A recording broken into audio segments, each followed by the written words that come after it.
하나님 말씀 봅니다. 하나님 말씀 사무엘하 18장 1절에서 8절까지 보겠습니다. 18장 1절에서 8절까지 5절까지만 같이 읽겠습니다. 이에 다윗이 그와 함께한 백성을 찾아가서 천부장과 백부장을 그들 위에 세우고 다윗이 그의 백성을 내보낼세 3분의 1은 요압의 휘하에 3분의 1은 스루야의 아들 요압의 동생 아비새의 휘하에 넘기고 3분의 1은 가드 사람 이때의 휘하에 넘기고 왕이 백성에게 이르되 나도 반드시 너희와 함께 나가리라 하니 백성들이 이르되 왕은 나가지 마소서 우리가 도망할지라도 그들은 우리에게 마음을 쓰지 아니할 터이요 우리가 절반이나 죽을지라도 우리에게 마음을 쓰지 아니할 터이라. 왕은 우리 10,000명보다 중하시오니 왕은 성읍에 계시다가 우리를 도우심이 좋으니이다 하니라. 왕이 그들에게 이르되 너희가 좋게 여기는 대로 내가 행하리라 하고 문 곁에 왕이 섬에 모든 백성이 100명씩 1000명씩 대를 지어 나가는지라. 왕이 요압과 아비새와 이때에게 명령하여 이르되 나를 위하여 젊은 압살롬을 너그러이 대우하라 하니 왕이 압살롬을 위하여 모든 군 지휘관에게 명령할 때에 백성들이 다 들으니라. 아멘.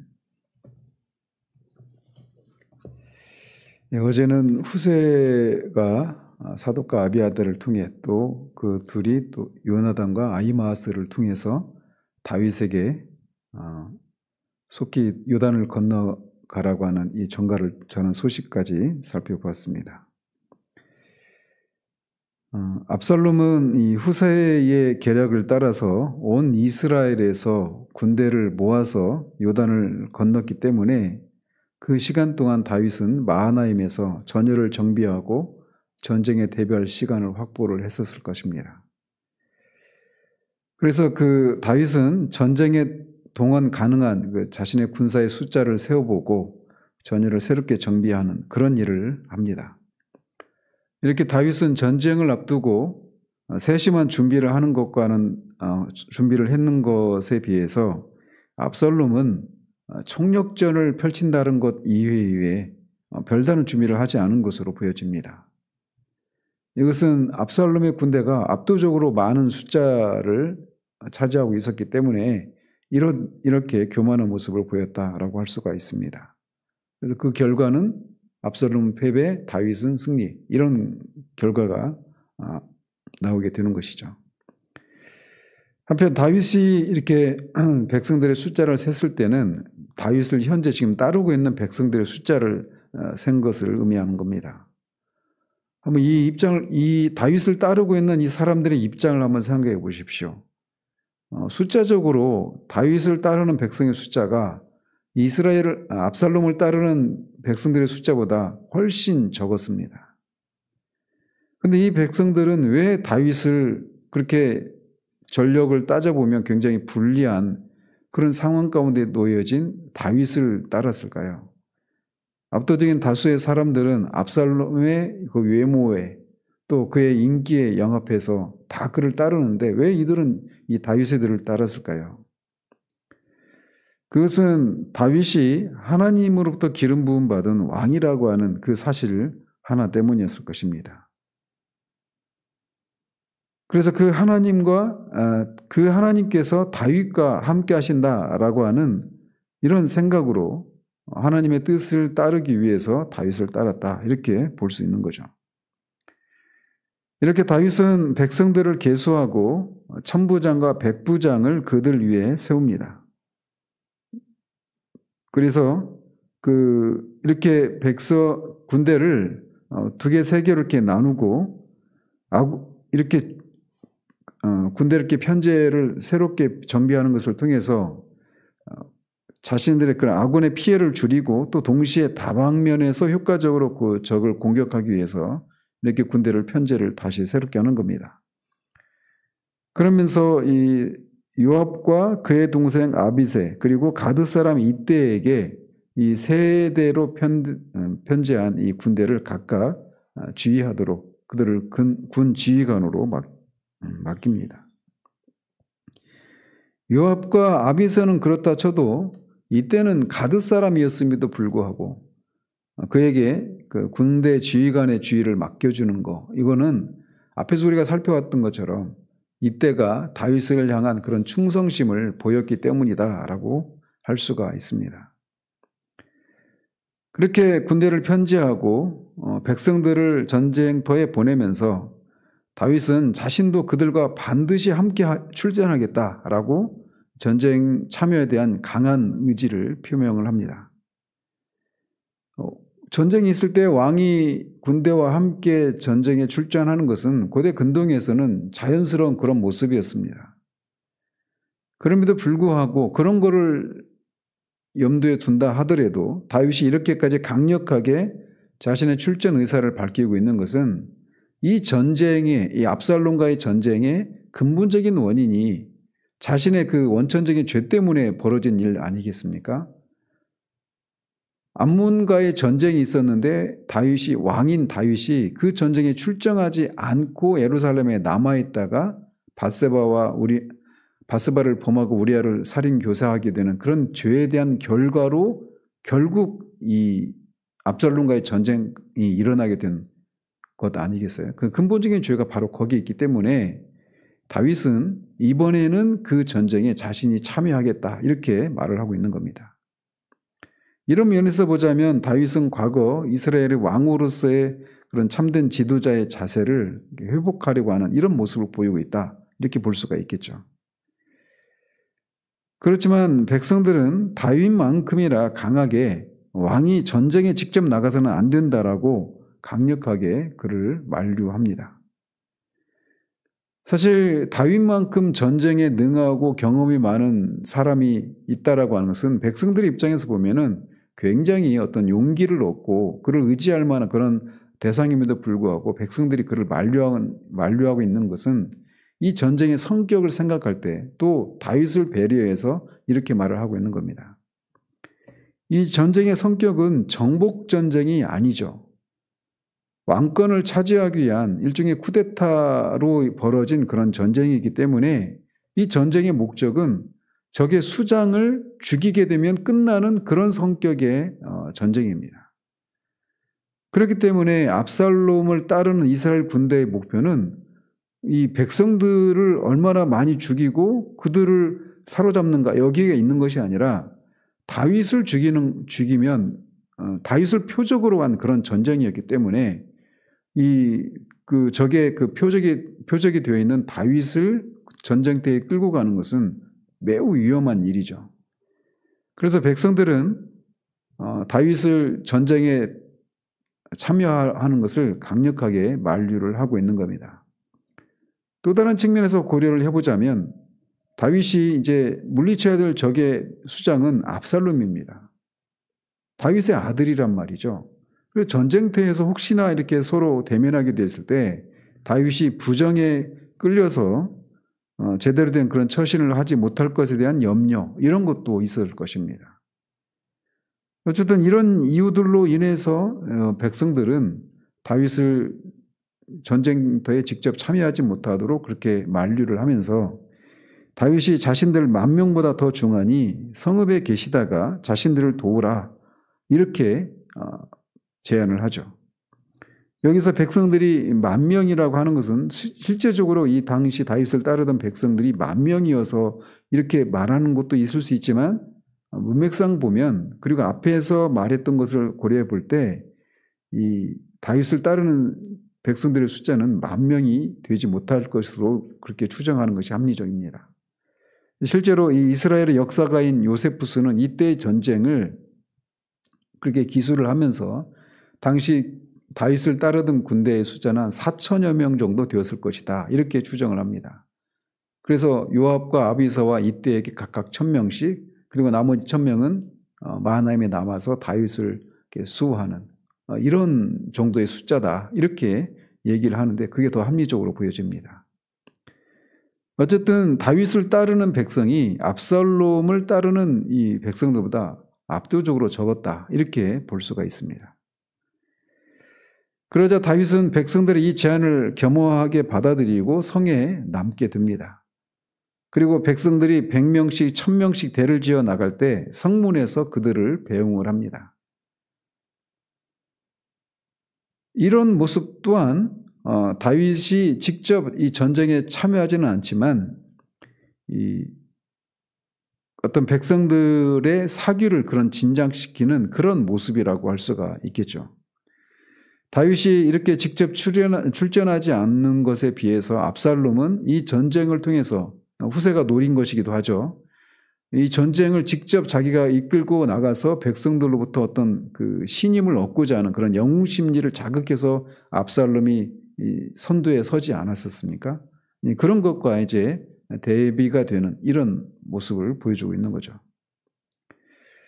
특별히 사무엘서 저자가 다윗이 성문에 서서 군사들을 배웅한 장면을 이렇게 기록하고 있는 것은 앞에서 언급해드린 것처럼 암몬과의 전쟁 때 다윗이 그 전쟁에 참여하지 않고 낮잠을 자다가 저녁에 일어나서 그런 끔찍한 죄를 저지르게 된 이런 것과 대비시키기 위한 그런 의도도 있다라고 볼 수 있습니다. 그러면서 다윗은 이렇게 군대들을 보내면서 세 명의 군대 지휘관들에게, 즉 요압과 아비새와 이때에게 명령하기를 자신을 위해서 젊은 압살롬을 너그러이 대우하라 라고 하는 명령을 내립니다. 그리고 이 명령을 내릴 때 백성들도 모두 들었다, 이렇게 얘기를 하고 있는 겁니다. 이 전쟁터에 나가는 군사를 향해서 왕이 내릴 수 있는 명령은 너희들이 어떤 위기를 만나더라도 이 나라를 위해서, 이 왕권을 위해서 너희들이 용기 있게 이 상황을 직면하고 이 전쟁에서 반드시 승리해라. 두려워하지 말아라. 이런 식으로 하나님이 너희와 함께 하신다. 승리는 우리 편이다. 이렇게 얘기하면서 그들의 사기를 진작시키는 것이 우리가 통상적으로 기대할 수 있는 그런 명령이지 않습니까? 그런데 다윗은 지금 적의 수장이 되어 있는 압살롬을 너그러이 대하라, 이렇게 얘기를 하고 있는 겁니다. 다윗이 이 전쟁의 중요성을 몰랐거나 또는 이 전쟁의 성격을 파악하지 못해서 이런 말을 한 것이 아니겠죠. 다윗이 이 전쟁이 압살롬을 죽여야만 끝나는 그런 전쟁이라고 하는 것을 분명히 알고 있었어요. 그럼에도 불구하고 다윗은 아버지로서 압살롬을 너무나 사랑했기 때문에 이런 말을 했던 것이다. 이렇게 볼 수가 있는 겁니다. 그래서 압살롬과의 전쟁의 상황에서까지 압살롬을 선처해달라, 너그러이 대해달라, 이렇게 얘기를 하고 있는 것이죠. 특히 압살롬을 부를 때 젊은 압살롬 이렇게 부르고 있는데, 이 젊은으로 번역한 이 단어는 아직 성년이 되지 않은 청소년기의 소년을 가리키는 그런 표현입니다. 그런데 다윗이 압살롬을 그렇게 부르고 있는 거예요. 그러니까 아직 어린 압살롬을 좀 너그러이 봐달라, 너그러이 대해달라, 이렇게 얘기를 하고 있는 그런 말이죠. 그러니까 이 다윗이 압살롬을 향해서 아버지로서의 그런 사랑의 마음, 부정을 떨칠 수가 없는 겁니다. 그래서 아직은 어린 소년에 불과한 압살롬이 어떤 일시적인 충동으로 그렇게 반란을 일으켰으니 너그러이 좀 봐달라, 이렇게 부탁을 하고 있는 것이다 라는 거죠. 그러니까 이 다윗은 압살롬을 이렇게 용서하고자 하는 그런 마음도 있었던 것으로 보여져요. 그래서 이런 부탁을 하는 것을 통해 다윗이 어떤 생각을 가지고 있는가를 몇 가지를 살펴볼 수 있는데, 첫 번째로는 다윗은 이 전쟁에서 이 자신을 따르는 이 군대가 승리할 것이라고 하는 것을 확신하고 있었다라고 볼 수 있습니다. 그래서 이 숫자가 절대적으로 이렇게 압도적으로 적은 숫자임에도 불구하고 이 군대 지휘관들에게 압살롬을 너그러이 대해달라, 그런 얘기를 할 수 있었던 것입니다. 즉 다윗은 앞에 7장에서 말한 그 다윗의 언약, 우리 다윗의 언약이라고 부르는 그 내용, 즉 다윗의 이 왕위가 영원히 견고하게 될 것이다라고 하는 이 하나님의 약속에 대한 신뢰를, 믿음을 가지고 있었다. 그렇기 때문에 이 전쟁에서 하나님이 승리를 거두게 하실 것이다 라고 하는 확신을 가지고 있었기 때문에 압살롬을 너그러이 대하여달라 이렇게 얘기를 했던 것입니다. 그리고 두 번째로 방금 말씀드린 것처럼 다윗은 자기에게 대항해서 반역을 일으키고 자기 명예를 더럽혔을 뿐만 아니라 자기를 죽이려고까지 하는 압살롬을 여전히 자신의 아들로 생각하고 있었다는 거죠. 그래서 이런 면을 보면 다윗이 이제 구약에 그리스도를 예표하는 그런 인물이라고 하지 않습니까? 이런 면에서 그렇게 자신을 죽이려고까지 하는 압살롬을 여전히 아들로 생각하고 그를 용서하려고 하는 이런 마음을 드러내고 있는 이 다윗의 모습은 우리가 방금 불렀던 이 찬양 가사처럼 우리는 늘 주님을 배반하지만 주님은 늘 우리를 위해서 중보하시고 우리를 사랑하시는 그런 그리스도의 변치 않는 그런 사랑을 예표하는 모습이다. 이렇게도 볼 수가 있습니다. 자, 이런 측면에서 보면 젊은 압살롬을 너그러이 대해달라라고 하는 이런 말이 이런 긍정적인 면도 있지만 또 부정적인 측면에서 보자면 이런 부탁은, 이런 명령은 전쟁에 임하는 백성들의 전투 의욕을 현저하게 저하시키는 그런 것이다라고도 말할 수가 있습니다. 그래서 이런 행동은 앞에 1절과 2절에서 군대 편제를 다시 재정비하고 또 자신도 백성들과 함께 나가겠다. 또 출전하는 백성들을 막 그렇게 독려하는 이런 모습과는 모순된 그런 이율 배반적인 그런 모습이다라고 할 수가 있습니다. 이것은 다윗의 내면에 자리하고 있는 그런 이율 갈등을 이렇게 표현하고 있는 것이다라고 할 수가 있습니다. 다윗의 내면에는 깊은 갈등과 번뇌가 있었던 것이죠. 그래서 이 반란군을 물리치고 빨리 왕권을 회복하고 왕도인 예루살렘으로 돌아가야 된다라고 하는, 그래서 전쟁에서 반드시 승리해야 된다라고 하는 이런 한 가지 생각과 그것을 위해서는 또 아들을 죽여야만 된다라고 하는 이 두 가지 사실로 인해서 이 내면에 그런 깊은 갈등과 번민이 있었던 것이죠. 그래서 한편에서는 승리를 위한 어떤 승리를 위해서 필요로 하는 그런 조치들을 취하는 행동과 함께 또 동시에 압살롬을 좀 너그러이 봐달라, 이런 모습을, 이율 배반적인 모습을 보여주고 있는 겁니다. 자, 이렇게 해서 다윗을 따르는 군대가 이스라엘을 치러 들러 나가서 에브라임 숲풀에서 싸우는데 거기서 이스라엘 백성이 다윗의 부하들에게 패배를 합니다. 그리고 그날 죽은 사람의 숫자가 2만 명이 넘는데 특이한 것은 그들이 칼에 죽은 사람보다 숲에서 죽은 사람이 훨씬 더 많았다. 이렇게 묘사하고 있다는 거예요. 자, 여기서 숲풀에서 죽었다라고 하는 이것은 그냥 숲풀에서 그들이 어떻게 죽었는지 구체적인 내막은 나오지 않지만 이 압살롬을 따르는 이스라엘 백성들이 죽은 이 배후에 하나님의 초자연적인 개입이 있었다라고 하는 것을 독자들에게 말을 해주고 있는 겁니다. 하나님은 종종 이런 우박을 통해서든지 홍해가 갈라졌던 홍해가 다시 합쳐지는 이런 것을 통해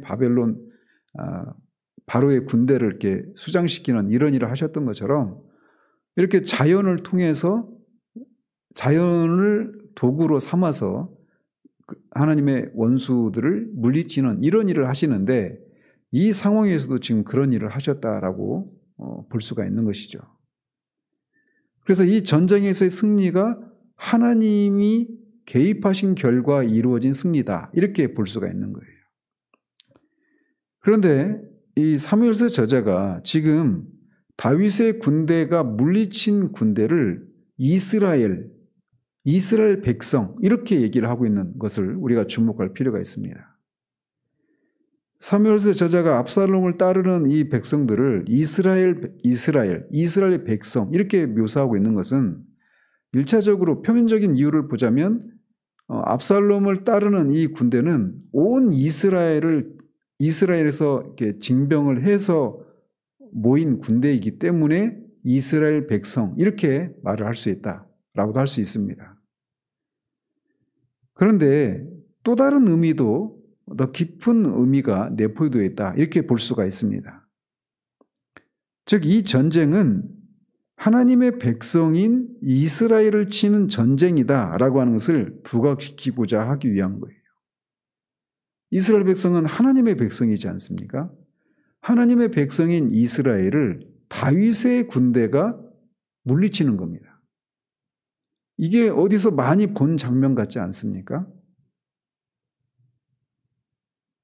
하나님께서 기름 부어 이스라엘의 왕이 되게 하신 다윗과 그를 따르는 이 백성들이 하나님의 백성인 이스라엘을 치고 그들에게서 승리를 쟁취하는 이 모습은 마냥 기뻐하기만 할 수 없는 비극적인 그런 성격이다라고 하는 것을 저자가 부각시키기 위해서 압살롬을 따르는 군대를 이스라엘 백성 이렇게 묘사를 하고 있는 거예요.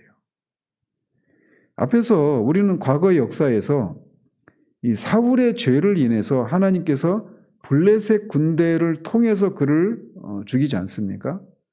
근데 사무엘상에서 보면 그때 그 전쟁에서 다윗도 그 전쟁에 참여할 뻔했죠.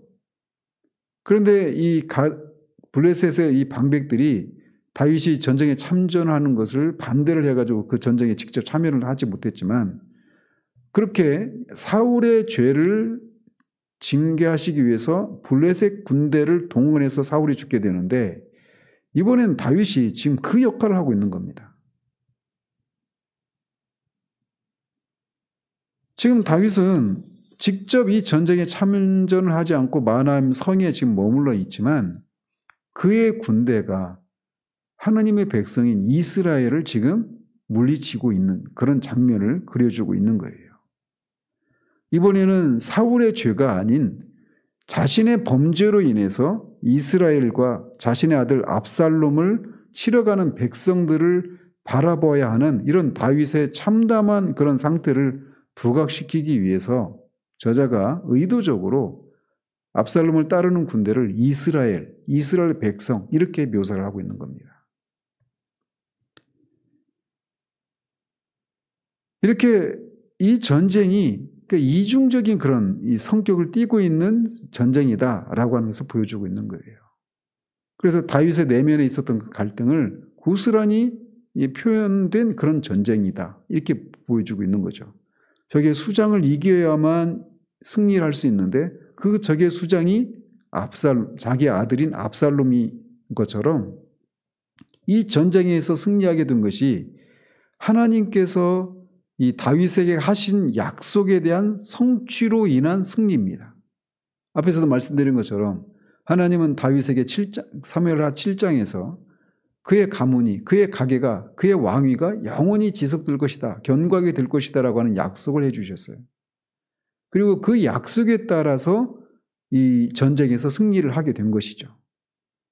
그런데 또 동시에 이 전쟁의 성격은 다윗이 죄를 저지른 것에 대한 심판, 사무엘하 12장에서 나단 선지자를 통해서 하나님이 예언하신 그 심판에 대한 예고로 인한 전쟁이에요. 그래서 하나님의 심판으로 인한 전쟁이면서 하나님의 언약을 따른 승리라고 하는 이런 이중적인 성격을 띤 전쟁이란 말이죠. 그래서 그것을 부각시키기 위해서 이 사무엘서 저자는 압살롬을 따르는 그 반란군을 물리쳤다 이렇게 말하지 않고 그들도 역시 이스라엘이다라고 하는 이런 표현을 하고 있는 것입니다. 그래서 우리 인간의 눈에 보기에도 기이해 보이는 이런 전쟁의 이런 역설적인 이런 모습은 다윗이 한편에서는 승리자이면서 또 한편에서는 패배자가 되는, 그래서 33절에서 압살롬을 잃고 압살롬아 내 아들 압살롬아 내 아들 압살롬아 라고 말하면서 승리했음에도 불구하고 패배한 것 같은 그런 모습을 보이고 있는 것이죠.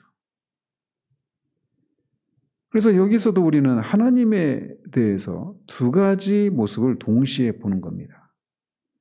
즉 죄로 인한 징계와 그런 징계 중에도 언약의 근거에서 그를 완전히 진멸하지 않고 그에게 긍휼과 자비를 베푸셔서 승리를 쟁취하게 하시는 하나님을 말이죠. 그래서 십자가에서 그것을 우리가 보게 되는 겁니다. 죄에 대해서 진노하시는 그런 공의의 하나님과 죄인을 구원하시기 위해서 자기 아들을 죽이시기까지 하시면서 그렇게 죄인을 구원하시고자 하시는 하나님의 사랑, 이것이 십자가 안에서 그렇게 나타나지 않습니까? 역설적인 모습이죠. 공의와 사랑이 한 사건 속에서 고스란히 드러나고 있는 것처럼 이 전쟁의 성격 또한 바로 그런 것을 우리에게 보여주고 있는 거예요. 그리고 그 근본적인 원인은 다윗의 죄 때문이었습니다. 그래서 그 측면을 가지고 얘기하자면 우리는 죄에 대해서 얼마나 우리가 경각심을 가져야 되는가라고 하는 것을 생각나게 하고 그럼에도 불구하고 우리가 죄를 지었을 때 그래서 그것에 따른 하나님의 징계가 임할 때에도 여전히 하나님은 그리스도로 말미암은 다윗의 언약에 따라 다윗을 이렇게 그 전쟁에서 승리하게 하시는 것처럼 다윗의 후손으로 오신 우리 주 예수 그리스도의 그 피로 말미암아 세운 그 새 언약에 따라서 우리를 징계하시되 그 징계 가운데서도 우리를 다시금 회복하게 하시고 긍휼과 자비를 베풀어서 그렇게 하나님과 관계를 회복해서 다시금 하나님 앞에 서게 하시는 그런 하나님의 긍휼과 자비를 우리가 볼 수 있다라는 겁니다. 그렇기 때문에 어떤 죄를 지었어도 다시금 하나님 앞에 나아갈 수 있는 용기를 우리에게 불러주는 것이다. 이렇게 이 완전히 역설적인 인간적으로는 완전히 서로 모순된 것 같은 이런 모습을 이 전쟁에서 우리가 보게 되는 겁니다. 하나님이 바로 그런 분이십니다. 기도하겠습니다. 하나님 아버지, 다윗의 입장에서 또 하나님의 관점에서 이 전쟁이 죄로 인한 징계요, 또 징계 중에도 그 언약에 따라 승리를 거두게 하시는 그런 전쟁이라고 하는 것을 또 보게 됩니다. 다윗의 입장에서 그 전쟁은 승리한 전쟁이면서 또 동시에 패배한 전쟁이라고 하는 이 이중적인 성격을 이 전쟁이 고스란히 담고 있는 것을 봅니다. 이런 비극의 근본적인 원인은 다윗의 죄 때문이었음을 우리가 기억하며 죄가 얼마나 무서운 결과를 초래하는지를 보며 우리가 죄에 대해서 경계심을 가져야 함을 우리가 다시금 교훈받게 됩니다. 그러나 동시에 죄로 인해서 하나님의 심판이, 하나님의 징계가 우리 가운데 임할 때 그 속에서도 여전히 긍휼과 자비를 베푸시기를 마다하지 않으시는 하나님이심을 우리가 기억하고 천만이니 우리는 하나님으로부터 더 이상 구원을 받지 못하고 하나님과의 관계를 회복하지 못할 것이다 라고 하는 그런 속에서도 하나님의 구원을 바라며 하나님께 긍휼과 자비를 구할 수 있는 그런 우리들 될 수 있도록 도와주시길 원합니다. 예수 그리스도 이름으로 기도합니다. 아멘.